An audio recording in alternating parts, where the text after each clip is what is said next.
Hello everyone! Welcome back to another video. I'm sorry na medyo natagalan ng akong pag-upload. Decided na mag-record today because today marks the second year of my breast cancer journey. Sinuot ko ang aking same sleeveless blouse na sinuot ko doon sa aking first video na during the time na nag-decide ako na i-share aking breast cancer journey.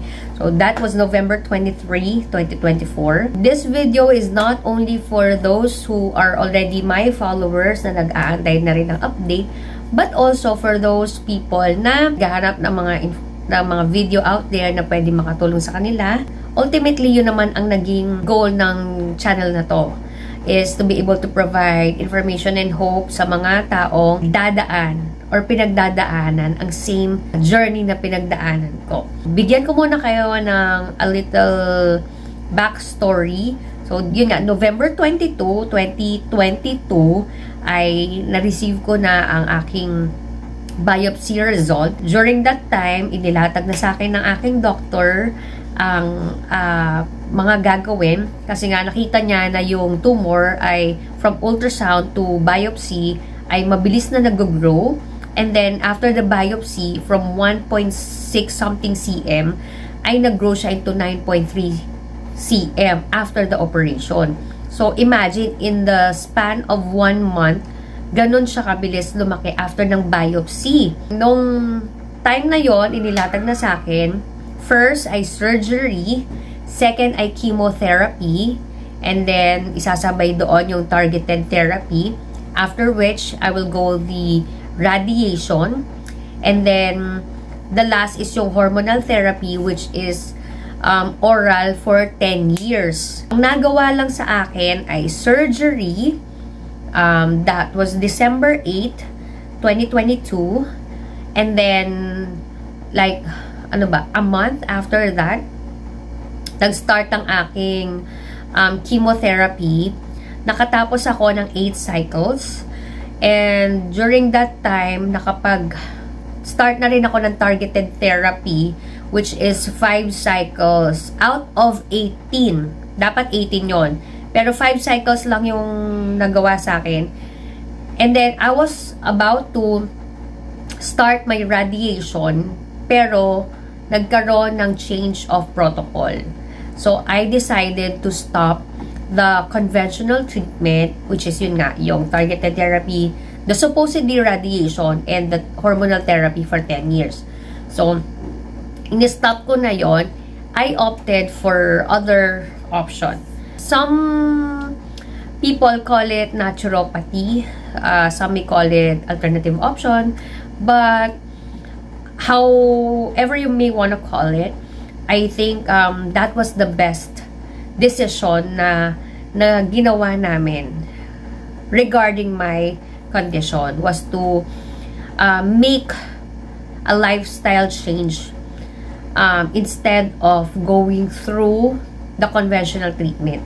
Not that I'm pushing this, okay? Disclaimer, I am not pushing this to anyone. It is really up to you kung ano po ang treatment or protocol na gusto nyo para sa sarili nyo. It's just that for me, ito po yung nag-work. Of course, I am not giving discredit to the conventional treatment. Syempre, alam ko na malaki rin ang naitulong nito to remove the tumor, and siguro yung chemotherapy, napatay din niya yung mga cancer cells. It's just that, of course, in my mind, hindi ko siguro nakakayanin yung mga what you call that, side effects of those conventional treatment. But again, it's purely up to you, okay? Kung meron kang sapat na pag-aaral na ginagawa about conventional treatment or other option out there, and just make sure that kung ano man ang plan of care or treatment na gusto mo, you will fully commit yourself that gagawin mo lahat para gumaling. And of course, that has to be with the support of your family and friends. When I did my first video, of course, ang daming tumakbo rin sa isip ko na kung tama bang i-share ko pa ito. This is a private part of my life. And tama ba na i-share ko pa to? And ano naman ang mapapala ng mga tao kung mapanood nila to? Baka isipin na kumukuha lang ako ng sympathy or what not. But then, mas nanaig sa akin yung idea na if I am going through something like this, at kung naghahanap ako ng information, at kung naghahanap ako ng iba't ibang video out there, baka makatulong din ako sa mga tao na, kumbaga, kagaya ko na Pilipina, kasi most na mga videos na panood ko is from other countries. So, baka mas makarelate sila and baka mas makatulong pa ito sa kanila since kumbaga, nandun yung familiarity and kung ano man yung journey na pagdadaanan ko, willing akong i-share kasi yun nga, kagaya niyan, when it comes to hospitalization, when it comes to the benefits na pwede makuha from the government, health, pwede ko yun i-share and maituro step by step. Since yun nga, meron naman akong platform before, yun nga lang, it was a cooking channel, cooking mga tutorials, video, and then isi-shift ko siya sa breast cancer journey ko. So, hindi ko alam kung paano to tatanggapin ng audience ko. But then sabi ko, bahala na, kung mas ano naman yung makakatulong, I'll go for that. And the rest is history, yun na nga. So, mas marami pa ako nagawang video, I think, regarding my breast cancer journey, compared dun sa mga cooking tutorials ko or mga cooking videos ko. And in terms of my medical condition right now, I am happy to say that I can be declared as a cancer survivor. Yes, actually, diba this year lang, 2024, nakapag-complete na ako ng 2 tumor marker test and both marker tests ay pumasa naman sa aking mga new doctors. And then, the ultimate test talaga is yung PET scan with contrast, which ginawa ko na rin siya this year. So, I am very happy dahil yung mga doctors ko natuwa din sa result ng PET scan ko. They saw na hindi naman ito kumalat sa ibang bahagi ng aking katawan. And, yun, mukhang naging tama naman ang aking desisyon to do a lifestyle change para masuportahan yung protocol na pinili ko para sa sarili ko. Also, they said nga now technically, you can be declared as cancer-free. But, nga, ayaw nila ako na maging kumpiyansa ng ganun-ganun lang. Kaya lagi nilang pinapaalalahanan sa akin na mostly na bumabalik ang cancer is because kapag alam nila na gumaling na sila, alam nila na nawala na yung cancer, bumabalik din sila sa dati nilang lifestyle. And pagbalik nila sa dating lifestyle na yon, matindi rin ang balik kapag nag-grow ulit ang mga cancer cells or kumalat pa ito sa ibang bahagi ng katawan. So that's the beauty of making it a foundation na yung lifestyle change mo muna para at least kapag okay ka na, hindi na magiging mahirap para sa'yo na i-continue lang yon kasi kumbaga sanay ka na doon sa lifestyle na yon.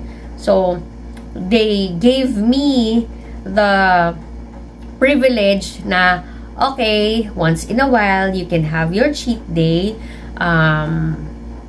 pero make sure na makokontrol mo talaga ang sarili mo. Pero sa akin naman, I can say na ang laki na ng pinagbago when it comes to my eating habits.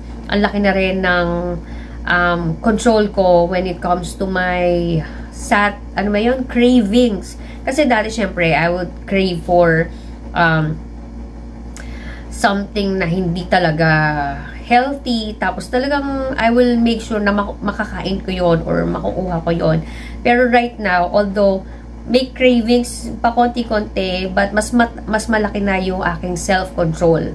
And syempre, doon pa lang sa iniisip ko, mag-give in ba ako sa cravings na to, and may possible na bumalik yung sakit ko at pagdaanan ko na naman yung hirap na pinagdaanan ko, wag na lang.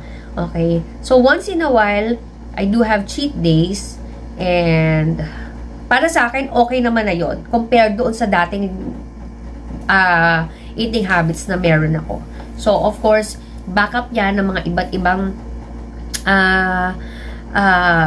aspect pa ng lifestyle change na ginawa namin. Hindi lang ako, pati pamilya ko, syempre, damay na sa lifestyle change na ginawa ko. Negative effect ng aking pagkakasakit. Of course, dumating na dyan yung nawalan ako ng trabaho, na i-vlog ko naman to na nag-end ng aking employment effective August this year. Pero May pa lang, wala na talaga akong trabaho kasi na lagay ako on floating status. And since May, hindi pa ako nakakapagtrabaho. Which I think is a blessing na rin for me because I cannot really continue doing a night shift job. So, para sa akin, blessing na rin talaga na matanggal ako sa trabaho na yun because if not, kumbaga, I will not really, kumbaga, put myself in a position na magre-resign or, kasi syempre, inisip ko pa rin yung mga, financial aspect. Pero, right now, that it already happened, kaya naman pala na, kumbaga, bitawan ng isang bagay kung ito ay alam mo na makakatulong sa'yo. Siguro by January, I would be ready to accept a day shift job na yon kasi hindi na nga ako pwede mag-accept ng night shift kasi nga it's part of the lifestyle change that I'm pushing for and I don't want na ma-compromise na naman ang health ko just because I am working. So what's the purpose of earning and being financially stable kung ako naman ay magkakasakit? So right now, I think I would be looking for a day shift job. And weird man, pero mas pinipili ko na ngayon or mas iniisip ko na ngayon na magtrabaho on-site. And iniisip ko, sinabi ko nga sa husband ko tsaka sa mother ko na if ever na mag-work ako on-site, gusto kong mag-commute. Yes. Kasi for the past 8 years na nag-work ako, I bring our own car, medyo syempre less yung activity no na nagagawa sa katawan ko. So, if I am on day shift job, tapos magko-commute ako, that will make me more active and yeah, siguro mas malaking tulong na yon kesa naman stagna ng katawan ko na work from home, 'di ba? Kasi trinay ko na rin naman na mag-aral, maging VA or virtual assistant. I just think that it's not for me yet kasi working remotely, usually ang mga clients niyan US clients. And kung makakuha man ng Australian clients, bibihira. And one thing I learned is that medyo yung skill set ko napag-iwanan na para magpunta ng virtual assistant. Kasi, syempre, I've been in the operations for what? 15 years? And yung 11 years na yon ay pagiging team leader. So, yung skill set ko, nahon na doon lang. Hindi ako nakapag-acquire o nakapag-learn ng bagong mga skill set. Na sa tingin ko, hinahanap ngayon ng mga employer for virtual assistants. So, marami naman ako pwedeng ma-i-offer. It's just that right now, I'm still thinking kung I will stay in the operation side or in the creatives, which I'm doing as a social media content creator. Pwede din naman kasi ako mag-social media manager. And unti-unti, every day is a day for me to learn. And natutuwa ako kasi nagagamit ko tong mga araw na to na wala akong work para makapag-aral kahit papano ng mga bagong skills, bagong tools, bagong apps. And sobrang na-amaze ako kasi ang dami na pala talagang dapat kong natutunan before pa. So, medyo napag-iwanan na ako noon. Aminado naman ako na if during the time that I was working, nakakonsentrate lang ako doon and hindi ko na inisip na, hey, nagbabago ang technology, nagbabago ang mundo, nagbabago ang pangangailangan ng mga clients. So, kailangan makipagsabayan. So, right now is the time for me to learn and acquire new skills. So, which I'm doing and I'm happy about it. On the positive note, even though na medyo, yun nga, nawala tayo ng work, at least, medyo sobra naman ang time ko para makapag-recharge. And imagine, May, June, July, August, September, October, November, 6 months. Sinasabi ko nga, ilang buwan na akong Disney princess. Pero by January, my goal is to be able to hopefully work na back in the corporate job and manifesting that it's gonna be on-site and day shift. And next positive aspect of it ay yung aking naging journey ay malayo na ang naging reach niya. Imagine, during the whole time, nagkaroon ako ng 2 interview with the mainstream media just to share my journey and to be able to share the inspiration na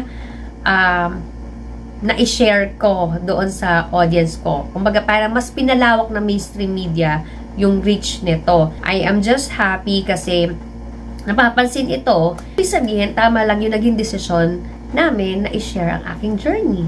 And right now, I must say that I'm not only an advocate for breast cancer, but I'm also an advocate for lifestyle change. And when someone asks me kung kamusta na ba ako, kamusta na nararamdaman ko, medyo weird lang siguro yung nagiging response ko kasi sinasabi ko na actually, I feel a lot better right now compared to the time na hindi pa ako diagnosed with breast cancer. Kasi noon, medyo madali ang aking, kumbaga, madali akong ma-burnout, madali ako ang tawag dito, makaramdam ng fatigue, madali akong magkasakit.